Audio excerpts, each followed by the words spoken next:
quiero leer hoy parte de este libro que se llama Breves rizos verdes de Juan Antonio Bernier, 50 consideraciones antes de escribir un poema.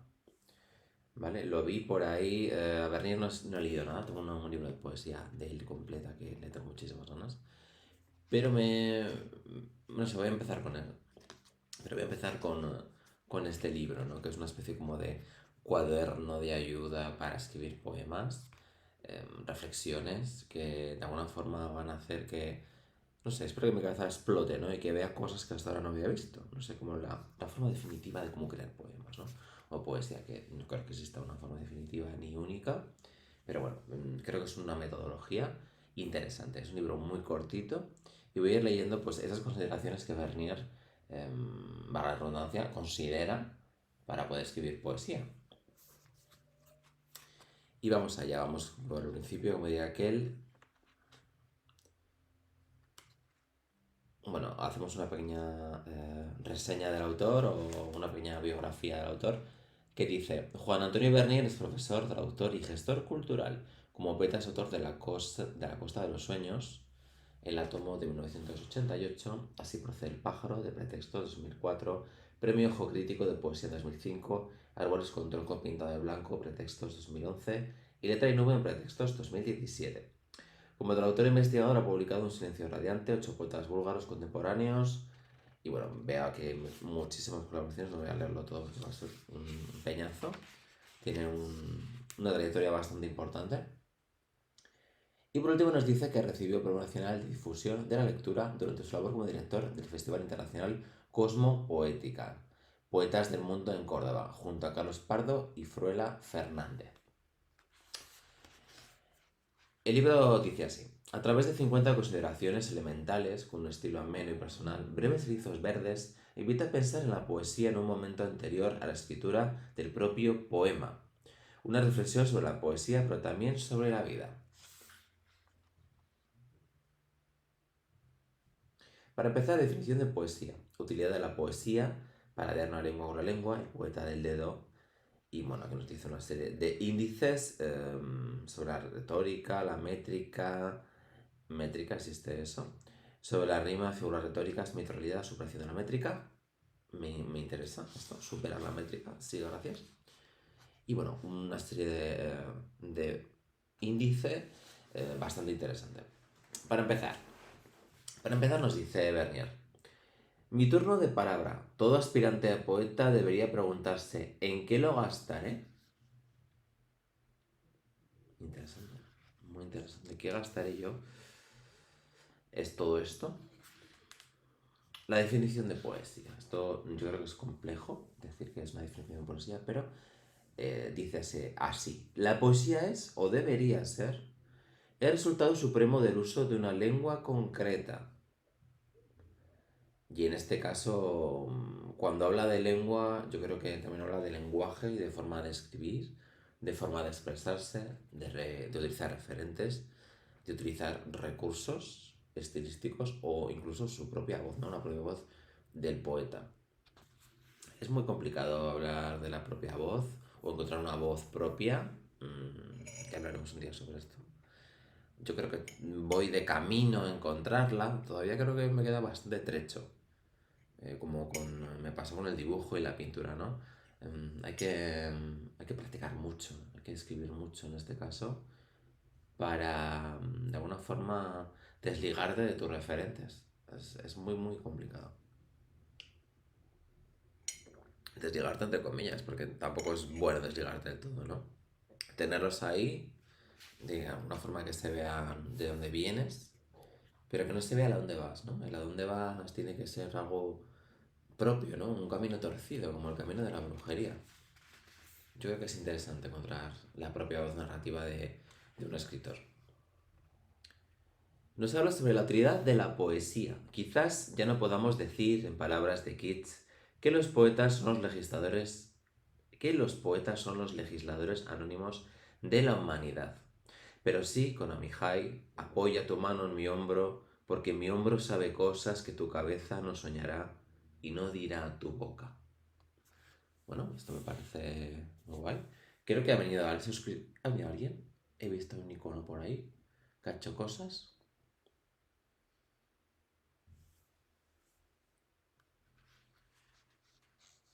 ¿Tenemos un seguidor nuevo? No sé, he visto una animación ahí y digo, algo ha pasado.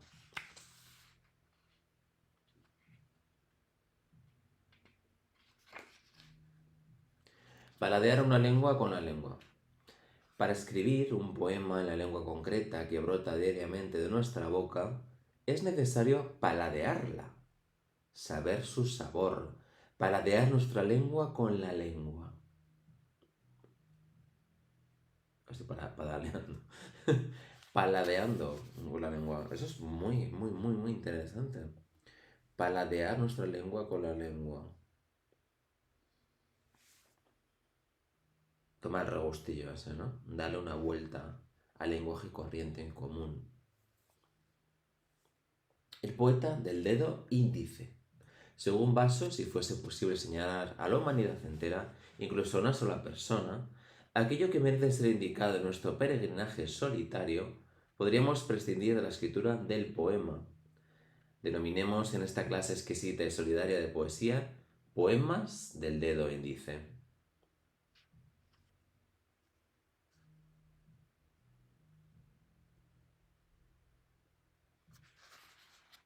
Y aquí pone un asterisco. Me encantaría ver el asterisco, a ver dónde nos lleva. Vamos a ver si hay el asterisco nos lleva a algunas notas finales. Pues no veo dónde nos lleva el asterisco, el portal del dedo índice.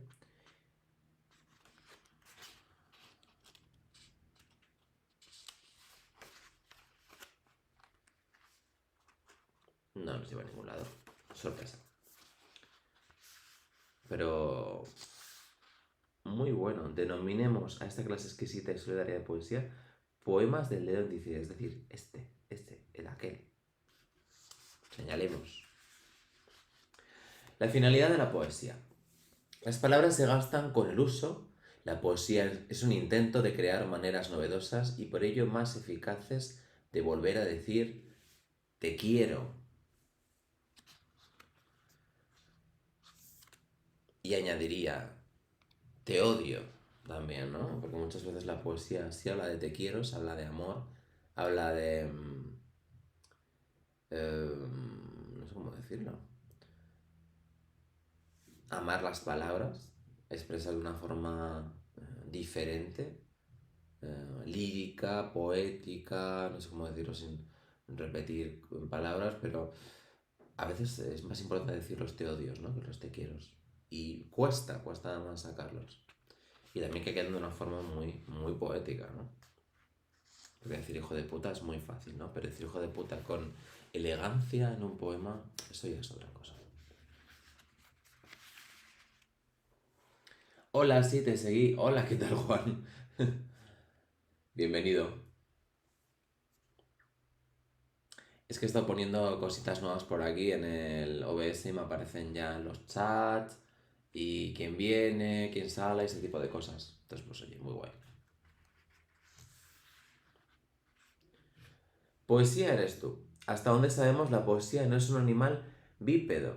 Y esto me hace mucha gracia porque, claro, la poesía, sí.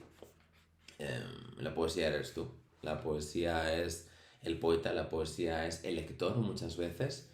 Si no hay lector, no existe la poesía. Porque yo creo que la poesía es un género que hay que leerlo en voz alta. No siempre, o sea, no hace falta realmente, pero un poema leído en voz alta como que se transforma, ¿no? Como que se vista de gala y se crece mucho más. Yo creo que es más interesante leer un poema siempre en voz alta.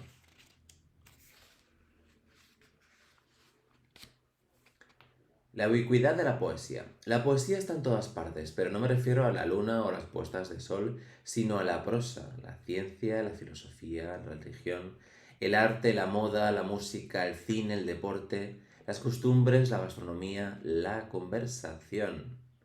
Es difícil encontrar a alguien que haya sobresalido en estas disciplinas sin un contacto previo o simultáneo con la poesía. Yo creo que es muy muy cierto. No, realmente la poesía está en todo. Muchas veces hay gente que dice, no leo poesía porque no es mi género, no es lo mío, ¿no? Y realmente, si nos ponemos a analizar todo esto que he mencionado, por ejemplo, ciencia, filosofía, religión, arte, moda, música, cine, deporte, incluso gastronomía o formas de hablar y conversación, la poesía está presente en todos estos lugares, ¿no? Sobre todo en el mundo audiovisual en el que nos movemos, vamos a hablar de redes sociales, por ejemplo, yo qué sé, en los reels de Instagram, TikTok, em, todo ese tipo de cosas, vídeos de corta duración. Creo que hay vídeos muy poéticos, ¿no? Solo en la forma en la que están construidos, cómo los han creado, la forma de narrar, locuciones, cómo meten la voz, el mismo creador del vídeo. Es algo muy poético, aunque no seamos conscientes de ello. Entonces sí, todos mamamos y chupamos poesía, aunque no leamos poesía en sí misma.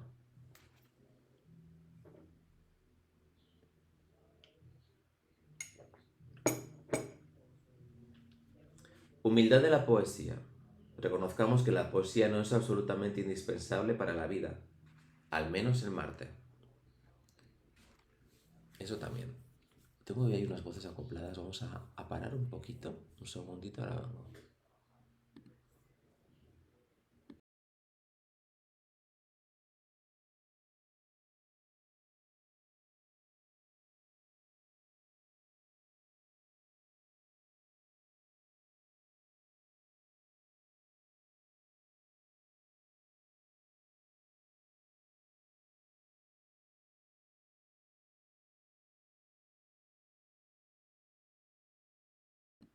Ya he vuelto.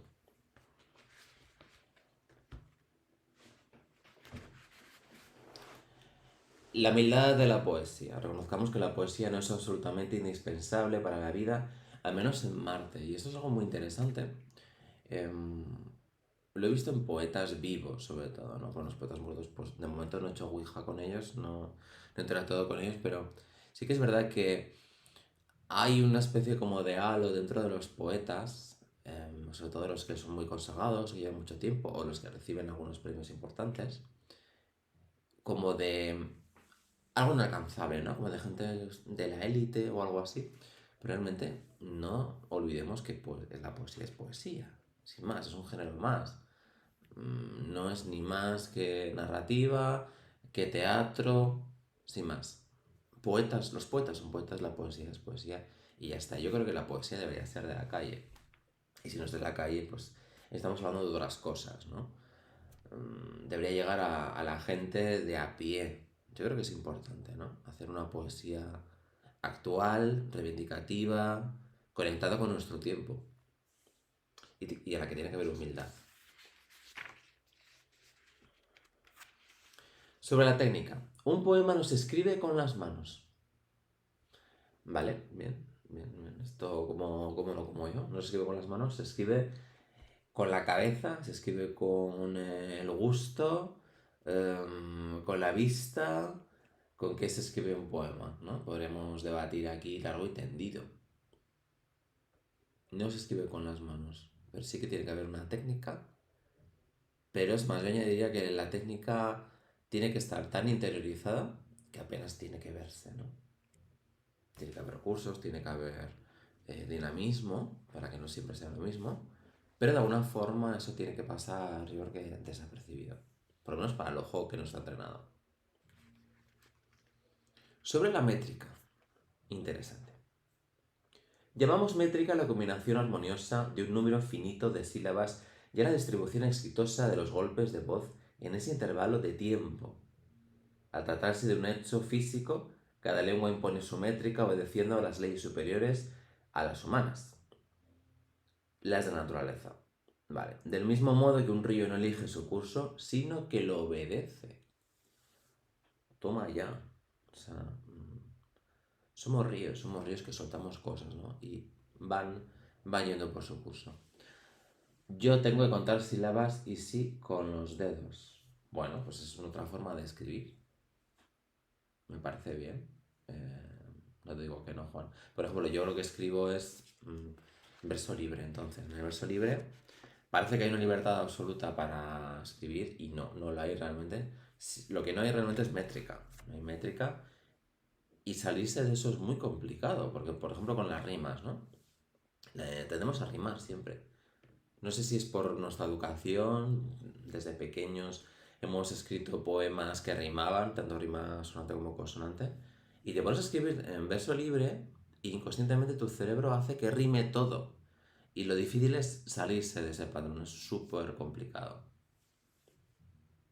Y te admiro por tener paciencia para escribir con métrica, también te lo digo.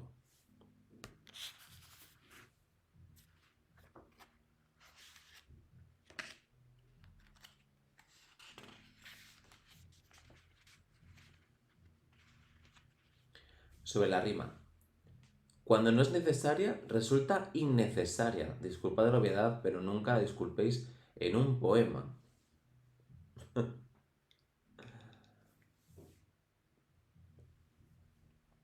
Sobre la rima 2. Cuando no es necesaria, se parece a un mensaje de texto innecesariamente escrito con mayúsculas y en negrita. Toma ya, o sea, es que además mira cómo escribe. O sea, esto. Dime que no llama la atención, ¿no? Claro que sí.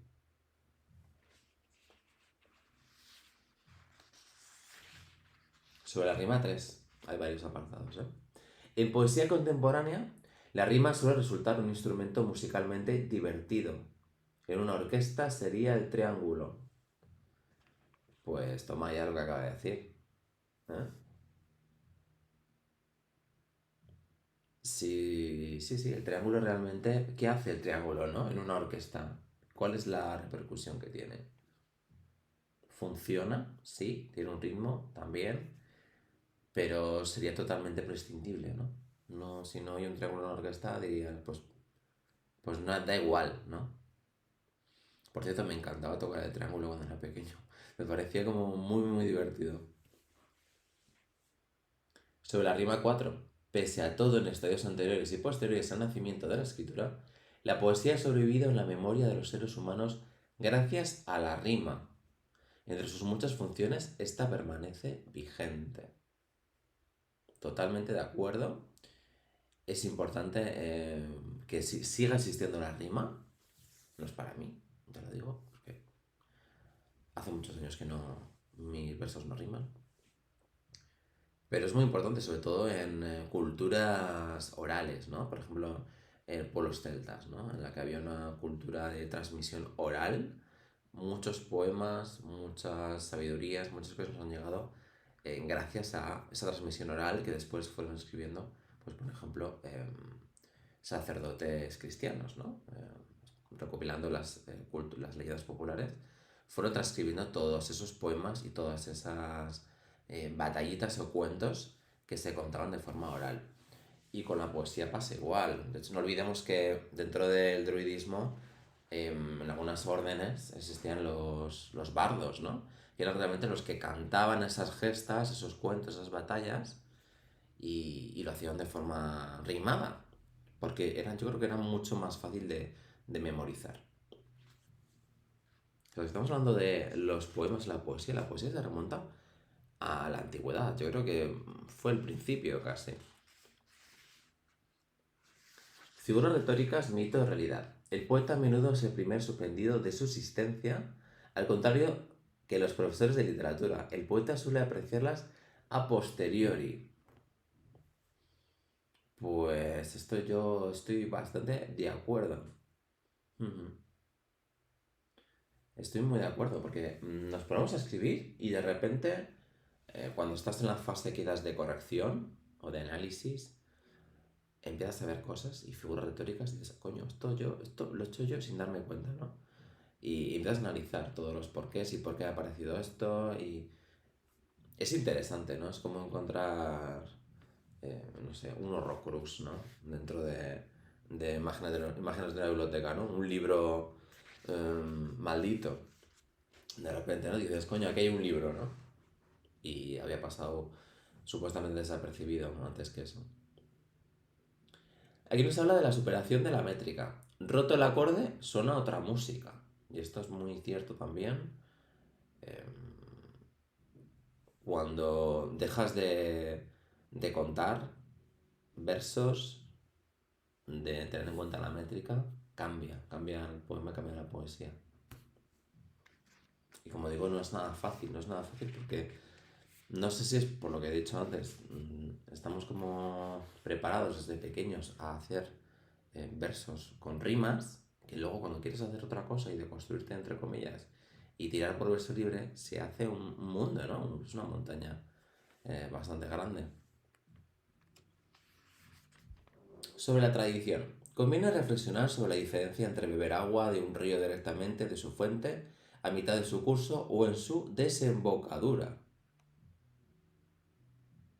Esto nos daría para un largo debate, ¿no? Realmente se habla de tradición de poesía, habla de tradición de poemas. ¿De dónde vienen? ¿De dónde bebemos esas fuentes que nosotros tenemos? ¿Hemos bebido directamente de la fuente, de mitad del curso o en su desembocadura, ¿no? Podríamos decir la desembocadura sería la poesía contemporánea o actual. La fuente es muy complicada llegar a las fuentes muchas veces, pero sí que es verdad que todos los caminos llevan a Roma, ¿no? Como quien dice. Yo que estoy tirando un poco del hilo de la poesía queer últimamente y hay pocos libros sobre esto. Todos tiran hacia los mismos autores, ¿no? Autores clásicos, Roma, Grecia, un poco donde empezó a plasmarse en textos, ¿no? Hemos hablado antes de los celtas, pero no tienen escritura, pero sí nos quedan de Grecia y Roma muchos textos, homoeróticos en este caso, o lésbicos, como Safo de Lesbos. Y de ahí estaría la fuente, yo creo, ¿no? Si uso verso libre, tiendo a la simicalidad. Similacadencia, ¿vale? Un hábito que intento evitar. Bueno, es complicado eso, salirse, salirse de eso. Pero bueno, al final la práctica hace al maestro, ¿no? Como quien dice.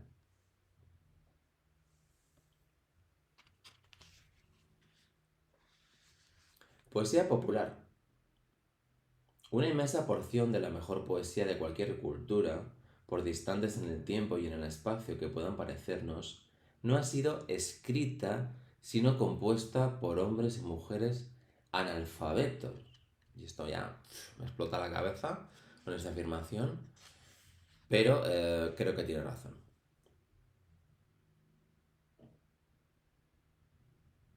Realmente la poesía popular, o sea, al tener el título de popular, realmente es del pueblo, ¿no? La gente llana. Normalmente la gente llana no tenía cultura, no tenían acceso a colegios o universidades, muchísimo menos. Si eras de una clase social media baja, pues olvídate. Pero ni todo creaban poesía, creaban canciones y realmente funcionaban. ¿Qué nos quiere decir con esto? ¿Que nos animemos a escribir aunque no seamos unos eruditos? Sí, yo digo que sí. Poesía culta. Ahora viene la contraposición. Bienvenidos o no a la hipercivilización. Ya es cuando dice poesía culta o popular uno. En el momento en que aprendemos a leer y escribir, ya no depende de nuestra voluntad ser un poeta culto o popular. Toma ya lo que acaba de afirmar, ¿no? En el momento en el que aprendemos a leer y a escribir, ya no depende de nuestra voluntad ser un poeta culto o popular. Y en esto nos daría también otro debate, ¿no? Es como, sí, sé leer y escribir, escribo poesía, pero mi poesía tiende hacia ser culta o hacia ser popular. Yo tiendo más hacia lo popular, la verdad, para que engañarnos. No voy a engañar a nadie, ¿no? Y es algo que no depende de ti. Estoy totalmente de acuerdo. Es la voz que tú quieres escuchar, la voz con la que tú quieres expresarte al mundo, quieres expresarte con esa voz llana, cercana a la gente de a pie, gente que quizás pues apenas lee poesía o no se introduce mucho en el género, pues sería lo popular, ¿no? Si quieres ser culto y revisado, ponte a, no sé, a mencionar a un montón de poetas premiados. Poesía culta popular 2. Todo poeta culto siente nostalgia de la poesía popular como el adulto de la infancia. Sí, es como una forma como de decir, ¿cómo voy a volver yo a la poesía popular, no? Si estoy ya en un estatus, en un grado elevado, no puedo bajarme de este carro, ¿no? Es como, no puedo renunciar, pero en el fondo sí que lo buscas. Pero esto también pasa con los años y con la perspectiva de los años, ¿no?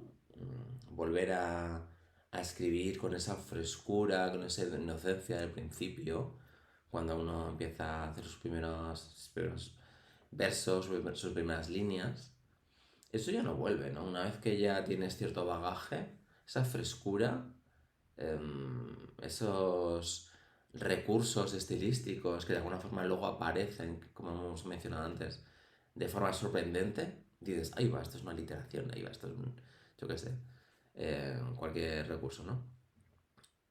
Ya no están, o sea, es como, ya los vas viendo, ¿no? Ya van apareciendo y muchas veces son intencionados. Sobre la poesía posmoderna. Si balbuceamos, que sea por una fatalidad y no por una especie de fe en el balbuceo. Me encanta. Balbuceemos todos, que sea por algo horrible y no por querer el balbuceo. O sea, si hacemos algo así extraño, balbuceante, que seamos conscientes.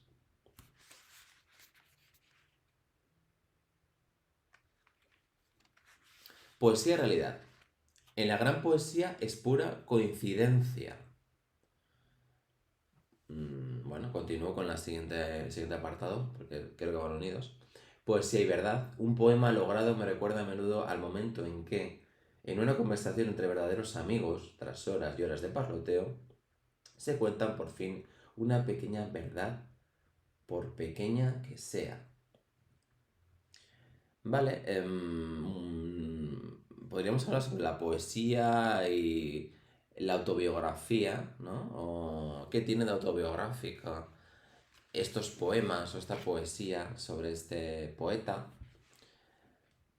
Muchas veces nada, muchas veces todo. Es muy difícil, ¿no? Pero eh, ha pasado por el filtro del poeta y siempre queda algo, siempre queda un pozo. Y como dice aquí, realidad, que es pura coincidencia en la gran poesía. Sí, porque la gran poesía vamos a decir que es una poesía que trasciende, que es atemporal y muchas veces quedarnos con algo muy muy específico se pierde esa atemporalidad.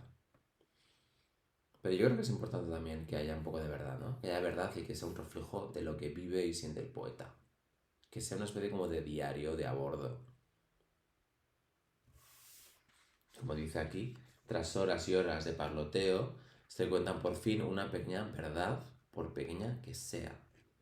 Dentro de un poema muy bestia, imaginaros sobre, por ejemplo, sobre el suicidio, ¿no? Podemos pensar que está hablando de una persona en concreto, del mismo poeta, y quizás no, quizás sea de una noticia que ha visto en la prensa o en redes sociales, o de un amigo que recuerda de hace años que hizo Petit Suisse, vamos a decirlo así, aunque ya he dicho la palabra censurada por todas las redes sociales. Poesía y pudor. La gran poesía sabe callar a tiempo. Bueno, esto también crearemos un debate, ¿eh? ¿Qué es gran poesía que sabe callar a tiempo? Pudor, es decir, no voy a contar todo, voy a contar hasta aquí. Y cuando empieza la parte más candente, me callo y que cada uno entienda lo que quiere entender. Yo no soy muy partícipe de esa poesía. La verdad, quizás por eso me gusta más la poesía. No la gran poesía, sino la poesía más popular, más del pueblo. En las que va, la que va directa a la yugular. Poesía y naturaleza. A pesar de que son indisociables, la naturaleza es el aceite, el artificio, el agua. ¿Mm? Yo pienso que somos naturaleza, ¿no? Formamos parte de la naturaleza. No estamos en la cadena alimenticia aquí los primeros, aunque nos lo creamos muchas veces. Eso es una gran falacia. Pero ahí está, ahí está. Tiene que estar presente. Poesía y religión. Lo creamos o no, el poema vuela hacia un dios.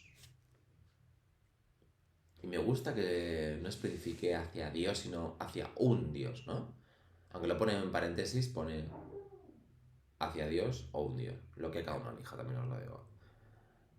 Sí que tiene algo de mágico espiritual, de religioso. Escribir un poema y sobre todo narrarlo, ¿no? Me parece que como que es evocar algo. Llamémosle Dios, llamémosle musas, deidades, lo que queramos, ¿no? Pienso que tiene no siempre, pero muchas veces tiene un sentido. La poesía social. El siguiente poema de Ernesto Cardenal siempre me ha ayudado a superar mis tensiones internas entre poesía y compromiso. ¿No has leído, amor mío, en Novedades? Centinela de la paz, genio del trabajo, paladín de la democracia en América, defensor del catolicismo en América, el protector del pueblo, el benefactor. Le saquen al pueblo su lenguaje y falsifican las palabras del pueblo, exactamente como el dinero del pueblo. Por eso los poetas pulimos tanto un poema, y por eso son tan importantes mis poemas de amor.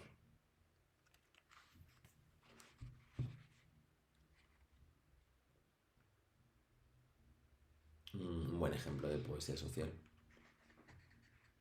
Mira, ya que hablamos sobre el estilo personal, algo tan complejo, tan complicado como hemos comentado antes. Si aquello que hace que tus allegados te estimen no están tus poemas, serán solo poemas en el peor sentido de la palabra. Carecerán de tu encanto, tu gracia, vagarán sin identidad. ¡Wow! Lo que acaba de decir Bernier. Ujú. Tiene toda la razón. Si tú te pones a escribir y no plasmas lo que es tuyo, lo que es único, lo que todo el mundo identifica como tuyo, no te darán tu encanto ni tu gracia. Serán otras cosas, ¿no? Muchas veces nos pasa que no nos expresamos como realmente somos. No sé si me explico.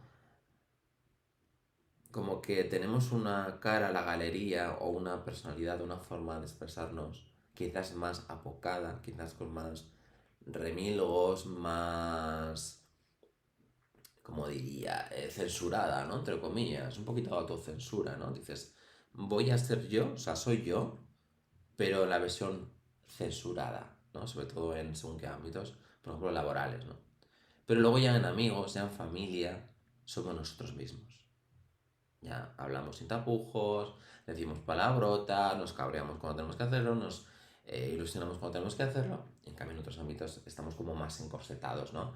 Para encajar dentro de ese sitio, ¿no? Y no desentonar muchas veces. Pero aquí nos dice que realmente si aquello que hace que tus allegados y es tu entorno seguro, ¿vale? Te estimen no están tus poemas, serán solo poemas. Estoy muy de acuerdo, porque me ha pasado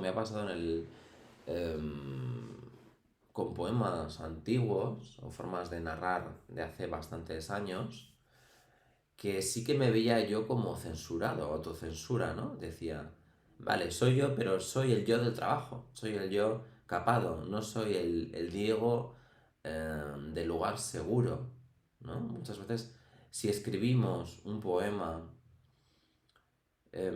como para un ser querido, un amigo, un novio, una pareja, lo que sea, ese poema es el que tiene que salir, ¿no? Que está lleno de verdad, está lleno de rabia, de amor, de odio. Ese es el poema, no el poema del espacio inseguro o el espacio laboral. Ese no tiene sentido, porque apenas dice nada del poeta.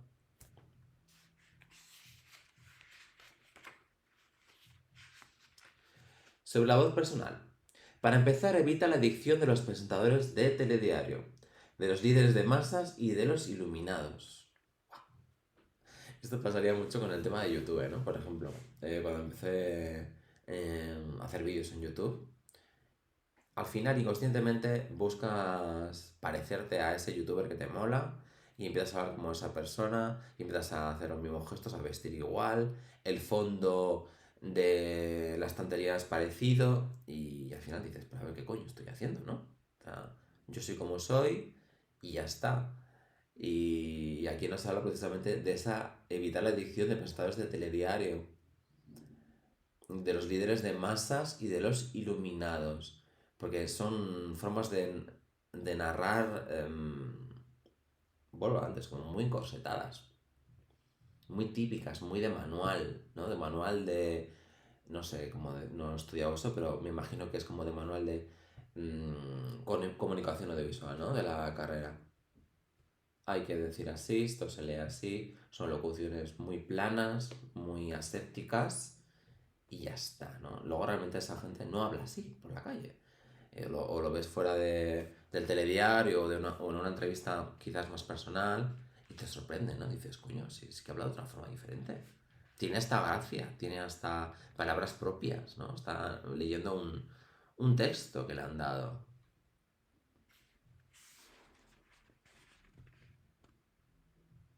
Sobre la honestidad literaria. Todo poeta que pretenda ser honesto debería preguntarse, ¿qué podría aportar mi refinado ruido al ruido general? Y esto es muy duro, realmente. Es muy duro como poeta decir, ¿realmente yo tengo algo que aportar? ¿O voy a ser alguien más que hace ruido?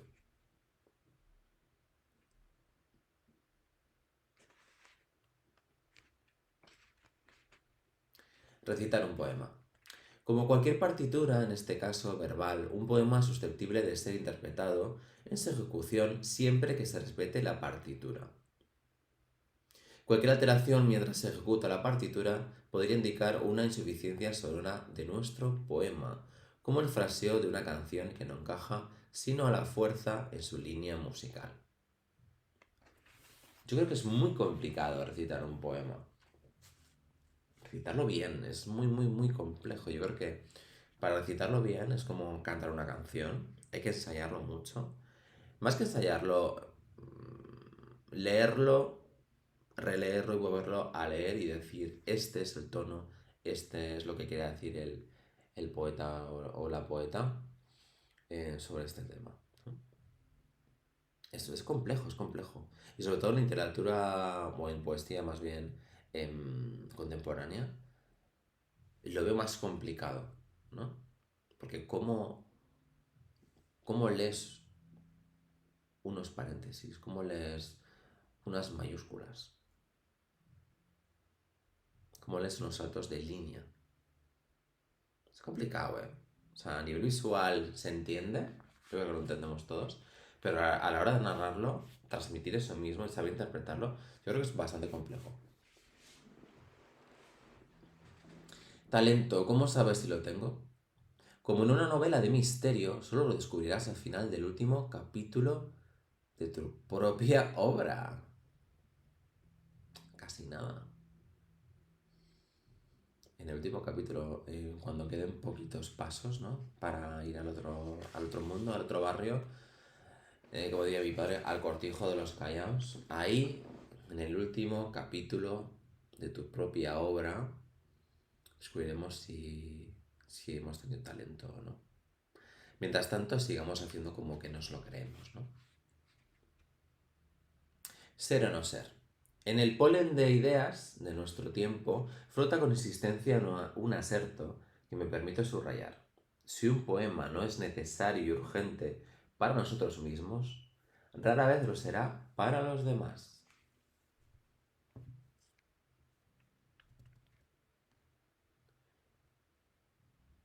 Y repito, si un poema no es necesario y urgente para nosotros mismos, rara vez lo será para los demás. Totalmente de acuerdo. Y esto pasa mucho a la hora de escribir y de componer un poemario y decir, ¿cuál descarto, no? ¿Cuál brilla poco, o brilla menos, o está fuera de tono, o desentona, ¿no? Simplemente. O que realmente no aporta nada nuevo. Y no es, como dice aquí, que me ha encantado, necesario y urgente. ¿no? Me lo voy a tatuar aquí en la frente, estas palabras. Las subrayaré luego. Ah, tengo aquí un lápiz, vale, lo voy a subrayar ahora mismo.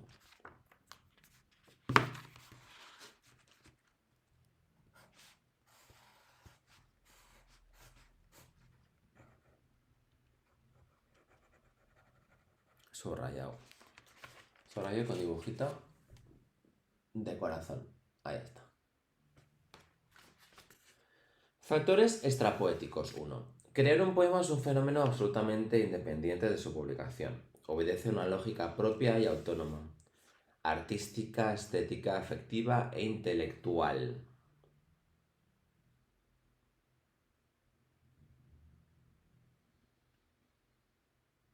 Eso es duro de encajar, ¿eh? Es como... O sea, un poema es un fenómeno absolutamente independiente de su publicación. Es decir,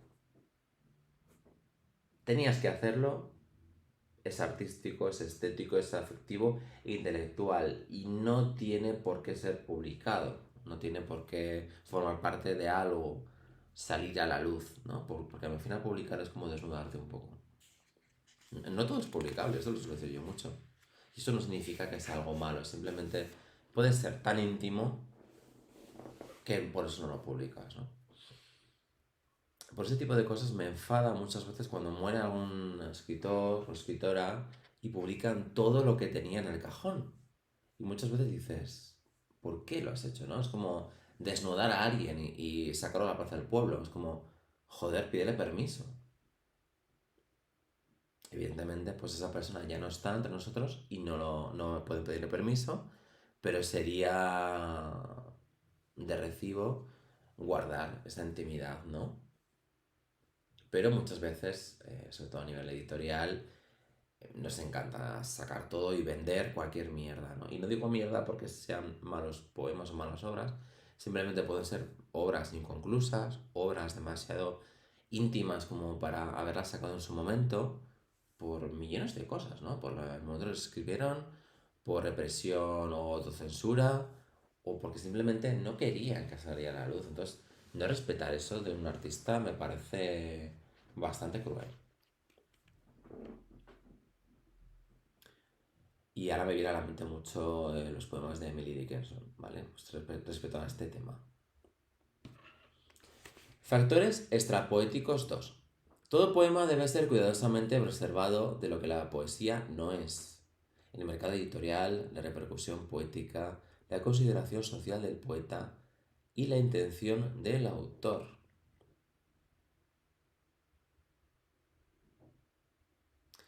Claro, es que esto es realmente todo lo que envuelve, ¿no? Todo lo que envuelve que son factores extrapoéticos.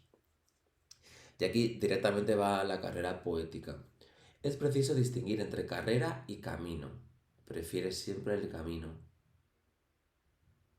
Qué bonito, ¿no?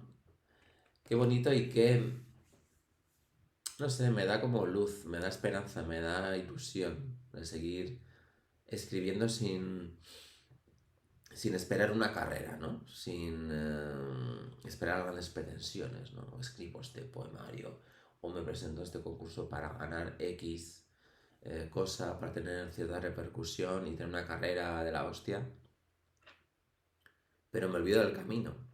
El camino, yo suelo decir que lo mejor del camino son las vistas, ¿no?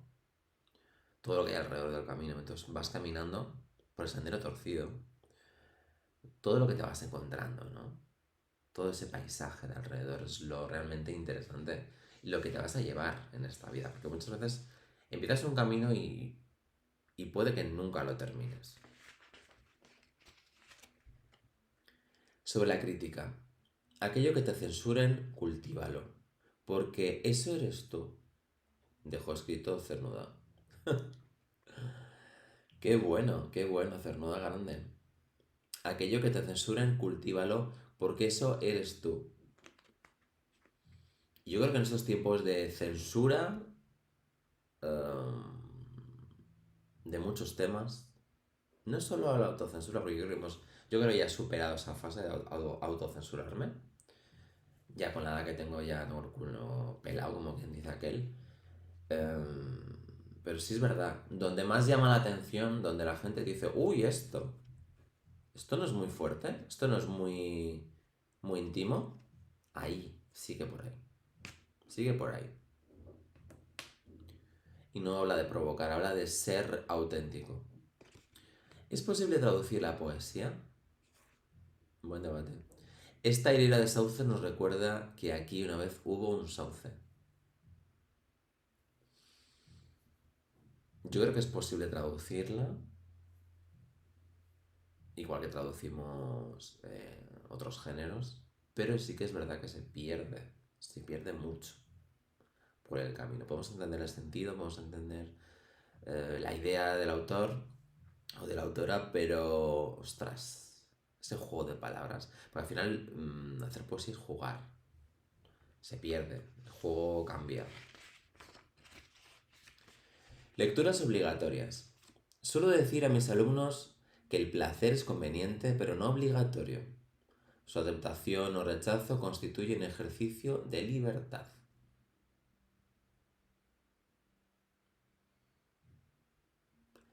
¿Deberíamos leer cosas obligatorias? ¿O autoobligarnos a leer cosas? Esto es un ejercicio de libertad, como dice Bernier. El tono de nuestro tiempo. La poesía siempre está en un riesgo de caer en el ridículo. Una de las formas de esquivarlo es evitar el tono de los poemas concebidos para ser declamados ante una multitud. Piensa en la canción del pirata. Para bien o para mal, ese tiempo ha pasado. Hostia, pues no sé cuál es la canción del pirata. Ahora mismo me queda un poco... un poco loco. Lo voy a intentar buscar en internet. A ver, con el móvil. Pero sí que estoy de acuerdo. Esto de...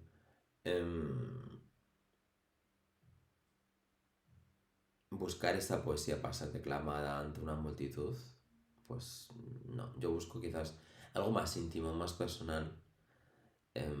Una lectura de los versos del lector, ¿no? Que el lector haga suyo los versos del poeta, de alguna forma.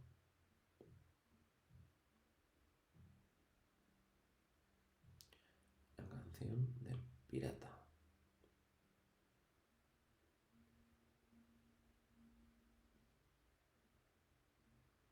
Espronceda.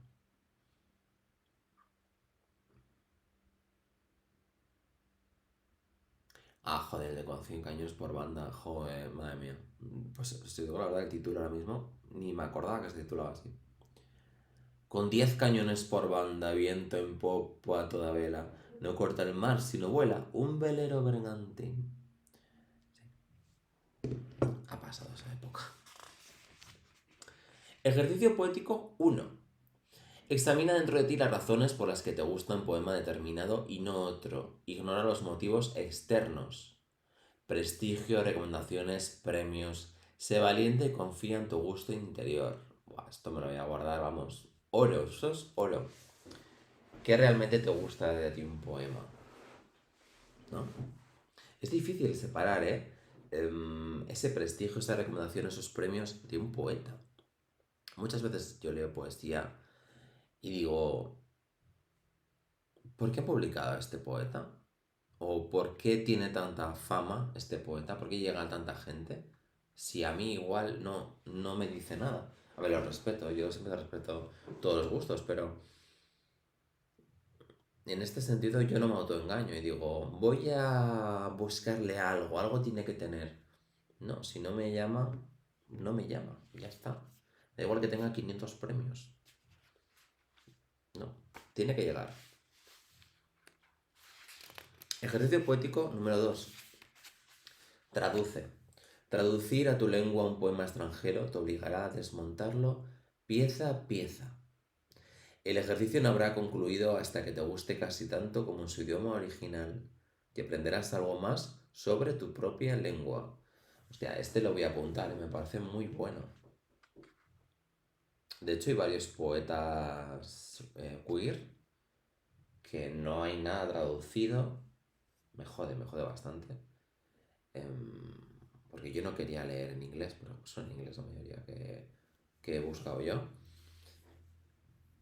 Pero sería un buen ejercicio coger algún poemario que tienen por ahí y decir, voy a traducir Para mí voy a intentar darle el sentido que quiere darle el poeta.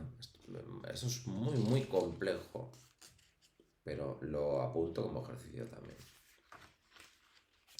Ejercicio poético número 3. Intenta escribir un poema sin poesía. Esto es, sin términos, expresiones ni sentimientos previamente poéticos en el sentido más difundido de la palabra. Intenta escribir un poema sin poesía. Esto es muy, muy complicado, ¿eh? Porque es como... me viene a la mente, no sé, las típicas frases de Instagram, ¿no? Instapoeta, que solemos decir, ¿no? Los instapoetas realmente hacen poesía. Yo creo que sí. O sea, no todos, ¿vale? No todos, pero hay muchos que hacen auténticas virguerías con palabras del día a día, con palabras comunes. Yo creo que eso es lo realmente complicado, lo complejo.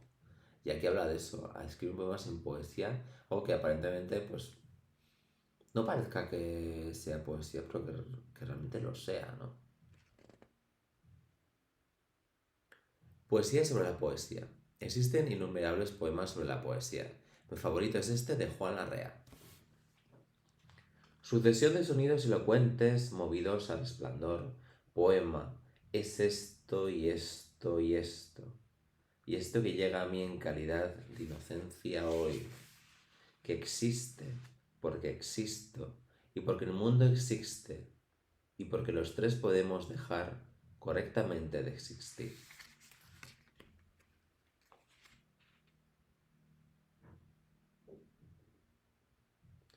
Me ha encantado. Me encanta sobre todo las X, cómo suena, ¿no? Existe, existo, existir. Este poema leído para adentro no sería igual. ¿Por qué existe poesía en lugar de nada?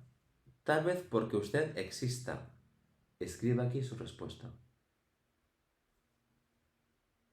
Me lo voy a poner como ejercicio también. ¿Cuál sería tu respuesta realmente?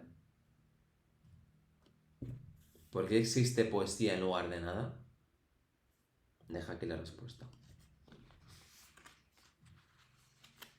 Y queda poquito ya para terminar. Quedan un par de...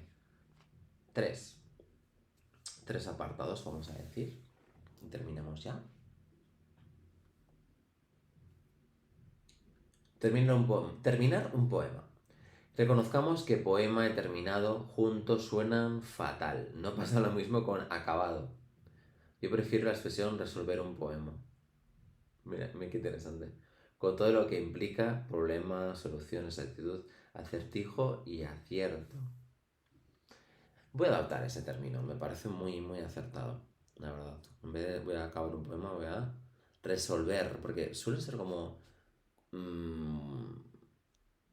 como puzzles, ¿no? Muchas veces, como acertijos. Tienes una idea en tu cabeza, quieres que trate de una serie de temas, con un tono X, con una serie de recursos, pero hay algo que no termina de encajar. Dices, no termina de estar acabado, voy a utilizar lo de acabado, ¿no? Le falta brillo, le falta lustre, algo le falta, ¿no? Y, y esto que dice Bernier de resolver el poema me parece muy, muy bueno. Hay que resolver el poema. Yo creo que es lo más complicado de escribir, ¿no? Llegar a ese punto de decir, ya está, este es el momento y ya lo he resuelto y queda así, ¿no? ¿Cómo titular un poema? Yo tampoco sé por qué este libro se titula Breves erizos verdes. Me encanta, me encanta. Pues estamos igual, tú y yo. Los poemas que escribo yo, o los títulos que utilizo, son totalmente aleatorios muchas veces, muy del dada, ¿no?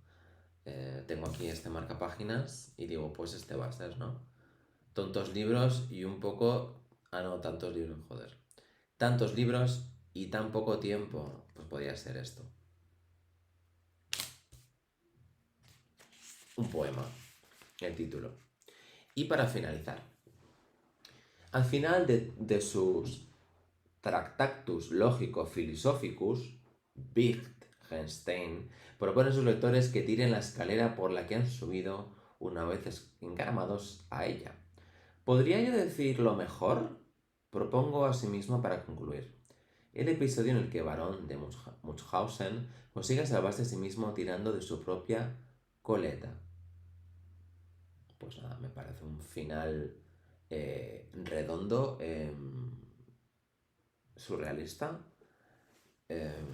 divertido, como el título, que se llama Breves erizos verdes, de Juan Bernier. Y hasta aquí este vídeo y nos vemos en próximos capítulos.